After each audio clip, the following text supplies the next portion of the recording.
படுத்து 5வது நிமிஷமோ இல்லை 10வது நிமிஷமோ தூங்கிடுறீங்களா? அப்போ உங்களுடைய தூக்கம் ரொம்ப இயல்பானதான இருக்குது அப்படின்னு அர்த்தம். ஆனால் படுத்து அரை மணி நேரம் ஆனாலும் தூக்கம் வரதில்ல, 1 மணி நேரம் ஆனாலும் தூக்கம் வரதில்ல, எதையாவது யோசிச்சுக்கிட்டு ரொம்ப லேட்டாக தான் நான் தூங்குறேன், ஃபோர்ஸ் பண்ணி தான் எனக்கு தூக்கம் வர்ற மாதிரி இருக்குது அப்படின்னு நீங்கள் நினைக்கிறீங்களா? அப்படி தான் நீங்கள் தூங்குறீங்களா? அப்படின்னா நான் சொல்ல போகிற விஷயங்களை ஃபாலோ பண்ணி பாருங்கள். நான் சொல்ல போகிற 6 விஷயத்தில் கண்டிப்பாக ஏதாவது ஒரு விஷயமாவது உங்களுக்கு தூக்கத்தை தானாக வரவழைக்கிற ஒரு மெத்தடாக இருக்கும். அதனால் அதை ஃபாலோ பண்ணி பாருங்கள். உங்களுடைய தூக்கம் ரொம்ப இயல்பானதாக, ரொம்ப சவுண்ட் ஸ்லீப்பாக இருக்கும். நான் Jayashree, I'm a life coach மற்றும் ho'oponopono healer and welcome to my channel mind miracle. நம்ம சேனல் இது வரைக்கும் சப்ஸ்கிரைப் பண்ணாதவங்க சப்ஸ்கிரைப் பண்ணிக்கோங்க. அப்போ தான் இந்த வீடியோஸை தொடர்ச்சியாக உங்களால் பார்க்க முடியும். ஓகே, தூக்கம் அப்படிங்கிறது பசி தாகம் மாதிரி ரொம்ப இயல்பான ஒரு விஷயமாக வரணும். நைட்டு பர்டிகுலர் டைமில் தூக்கம் அப்படிங்கிறது நம்மளுக்கு ஆட்டோமேட்டிக்காக வரணும். படுத்து 10வது நிமிஷம் தூங்கிடணும். அப்படி இருந்ததுன்னா நம்ம பாடி சைக்கிள் எல்லாமே சரியாக இருக்குது அப்படின்னு அர்த்தம். நம்ம சிர்காடியன் ரிதம் அப்படின்னு சொல்கிறது அது சரியாக இருக்குது அப்படின்னு அர்த்தம். ஏன் அப்படி தூக்கத்துக்கு நம்ம இம்பார்ட்டன்ஸ் கொடுக்கணும் அப்படின்னு சொன்னால், நம்ம தூங்குறப்ப தான் நம்மளுடைய உடல் உறுப்புகள், உள் உறுப்புகள் இருக்குது இல்லையா, அது எல்லாமே தன்னைத்தானே சரி பண்ணிக்கக்கூடிய நேரம். ஸோ அந்த டைமை அதுங்களுக்கு நம்ம கொடுத்து தான் ஆகணும். நம்ம சரியான நேரத்தில் படுத்து சரியான நேரத்தில் எந்திரிச்சோம் அப்படின்னா quality of sleep and quantity of sleep ரெண்டுமே முக்கியம். அப்படி இருந்தால் மட்டும்தான் நம்முடைய உடல் உறுப்புகள் இருக்குது இல்லையா, உள் உறுப்புகள் எல்லாமே தன்னைத்தானே சரி பண்ணிக்கிற நேரம், ரெஜுவனேட் பண்ணிக்கிற நேரம். அப்போ தான் அதுங்களுக்கு தேவையான ஓய்வும் கிடைக்கும், தன்னை சரி பண்ணிக்கிற அதுக்கு நேரமும் கிடைக்கும். அதனால் தூக்கம் அப்படிங்கிறது ஒவ்வொரு மனிதனுக்கும் மிக மிக இன்றியமையாத ஒரு விஷயம்.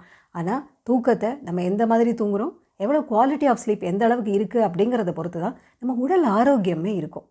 சரி, தூங்குறதுக்கு எதனால் நம்மளால் தூங்க முடியலங்கிற காரணத்தையும் ஃபஸ்ட்டு பார்த்துடலாம். நம்பர் 1 மெடிக்கல் ரீசன்ஸாக இருக்கலாம்.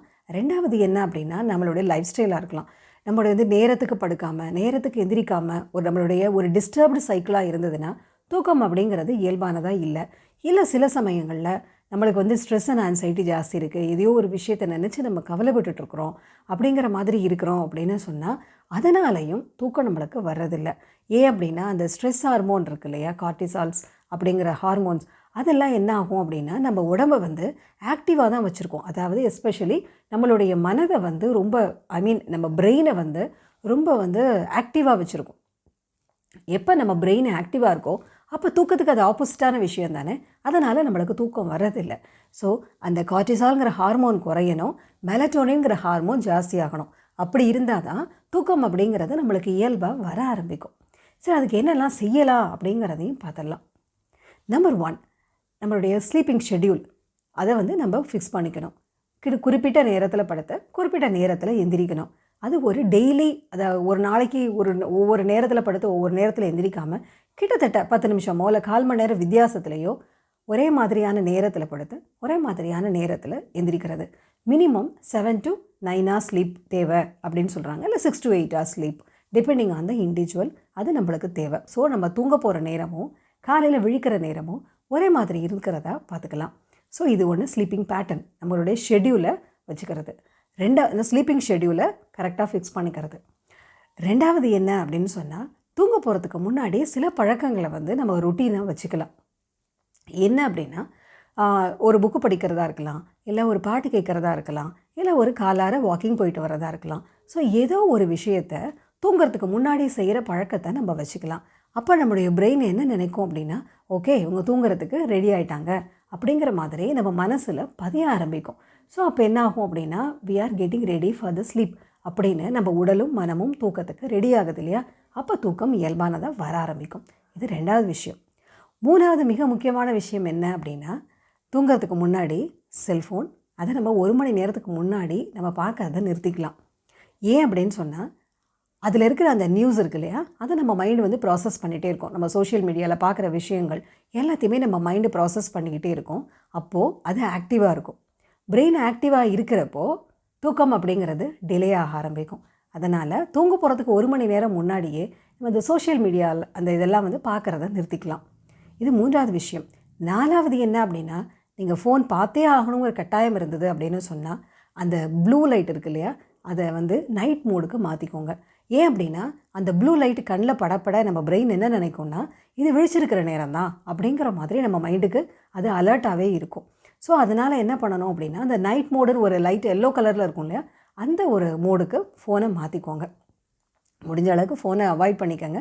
இல்லை நான் பார்த்தே ஆகணுங்கிற கட்டாயம் இருந்ததுன்னா அந்த நைட் மோடுக்கு உங்கள் ஃபோனை அந்த டிஸ்பிளேவை ஷிஃப்ட் பண்ணிக்கோங்க. இது அடுத்த விஷயம். அதுக்கு அடுத்தது 5வது என்ன அப்படின்னு சொன்னால் நம்மளுடைய ப்ரீதிங், நம்மளுடைய மூச்சு பயிற்சி நம்ம செய்யலாம். தூங்க போகிறதுக்கு முன்னாடி 5 நிமிஷமோ 10 நிமிஷமோ அந்த மைண்ட்ஃபுல் ப்ரீதிங் அதை செய்யலாம். அப்படி செய்கிறப்ப என்ன ஆகும் அப்படின்னா நம்ம மனசில் இருக்கிற அந்த ஸ்ட்ரெஸ், ஆன்சைட்டிலாம் குறைய ஆரம்பிக்கும். மனசை வந்து அந்த ப்ரெசன்ட் மொமெண்ட்டுக்கு நம்மளால் கொண்டு வர முடியும். ஸோ அதனால் மனசில் இருக்க அந்த ஸ்ட்ரெஸ் குறையிறதுனால, அந்த கார்டிசால் லெவல் குறையிறதுனால தூக்கம் அப்படிங்கிறது வர ஆரம்பிக்கும். இது 5வது மெத்தட். 6வது என்ன அப்படின்னு சொன்னால் ஹோபனோபோனோ மெடிடேஷன். அதில் இருக்கிற 4 ஃப்ரேசஸ் அதை நம்ம திரும்பி சொல்கிறப்போ I am sorry, please forgive me, thank you and I love you அப்படிங்கிற 4 ஃப்ரேசஸை 11 times or 21 times or 108 times எவ்வளோ உங்களுக்கு முடியுதோ நீங்கள் அதை சொல்லலாம், இல்லை கேட்கலாம். அதனால் என்ன ஆகும் அப்படின்னா நம்ம மனசில் இருக்கிற அந்த negative feelings and negative thoughts இருக்கு இல்லையா, அதெல்லாம் குறைய ஆரம்பிக்கும். ஸோ மனசு காமாக ஆரம்பிக்கும், மனசு ரிலாக்ஸ்டாக உணர ஆரம்பிக்கும். அப்போது ஆட்டோமேட்டிக்காக தூக்கம் வர ஆரம்பிக்கும். ஸோ நான் சொல்லியிருக்கிற இந்த 6 வழிகளில் உங்களுக்கு எது செட் ஆகுதோ அதை நீங்கள் ப்ராக்டிஸ் பண்ணுங்கள். அப்போது உங்களுக்கு தூக்கம் அப்படிங்கிறது இயல்பானதாக வர ஆரம்பிக்கும். நீங்கள் ஃபோர்ஸ் பண்ணி தூங்காமல் ரொம்ப ஸ்மூத்தாக அந்த ட்ரான்சிஷன் அப்படிங்கிறது இருக்கும். படுத்த 5வது நிமிஷமோ இல்லை 10வது நிமிஷமோ ரொம்ப இயல்பாக உங்களால் தூங்க முடியும்.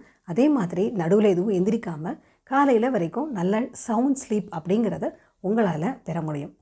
ஸோ தூக்கம் அப்படிங்கிறது மனிதனோட ஆரோக்கியத்துக்கு மிக முக்கியமானது. அந்த தூக்கத்தை நம்ம ரொம்ப இயல்பாக வரவழைக்கிறதுக்கு இந்த 6 வழிகளில் உங்களுக்கு எது செட் ஆகுதோ நீங்கள் அதை ஃபாலோ பண்ணுங்கள். இந்த வீடியோ வந்து உங்களுக்கு பிடிச்சிருந்ததுன்னா லைக் பண்ணுங்கள். இந்த வீடியோ யாருக்காவது உபயோகமாக இருக்கும் அப்படின்னு நினைக்கிறீங்களா, அவங்களுக்கு இதை ஃபார்வர்ட் பண்ணுங்கள், இல்லை ஷேர் பண்ணுங்கள். இந்த வீடியோவை கடைசி வரைக்கும் பார்த்த அனைவருக்கும் என்னுடைய நன்றி.